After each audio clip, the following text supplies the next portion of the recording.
Hello friends, મારું નામ માન છે અને હું પ્રોટન સ્ટડી સેન્ટરમાં 9th સ્ટેન્ડર્ડ થી ભણું છું. પ્રોટન સ્ટડી સેન્ટરમાં આવીને મને મારી લાઈફમાં જે ચેન્જીસ આવ્યા, મારા રિઝલ્ટમાં, મારી ફેમિલીમાં જે હેપી ચેન્જીસ આવ્યા એ હું તમારી સાથે આજે શેર કરીશ. મારે પ્રીવિયસ ટ્યુશનમાં બહુ બોરિંગ ફીલ થતું અને મને આટલી બધી ભણવામાં મજા ન આવતી, બહુ બધી સિરિયસનેસ હતી. પણ જ્યારથી હું પ્રોટનમાં ભણવા આવ્યો ત્યારથી મને મજા મળી, ફ્રેન્ડલી ટીચર સાથે ટોક અને એ બધું મને હેપી ફીલ કરવા લાગ્યું. એટલે મારા માર્ક્સમાં લાઈક રેપિડ ઇમ્પ્રુવમેન્ટ આવ્યો. મારે 9th ની ફર્સ્ટ એક્ઝામમાં આવ્યા હતા 75%, જે ગ્રેટ હતા પણ મારે માટે નહોતા. તો મારે બીજી એક્ઝામમાં મેં ટીચર્સની હેલ્પ લીધી, બધું ડિસ્કશન કર્યું કેમ લખવાનું, પેપર કેમ લખવાનું, અને જેનાથી મારે 87% આવી ગયા.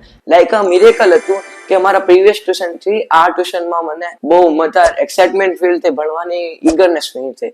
અને એ વસ્તુમાં મારી ફેમિલી હેપીનેસ લાવવામાં, મારા હેપીનેસ લાવવામાં મારે પ્રોટન સ્ટડી સેન્ટર બહુ હેલ્પ કરી છે. So thank you proton study centre.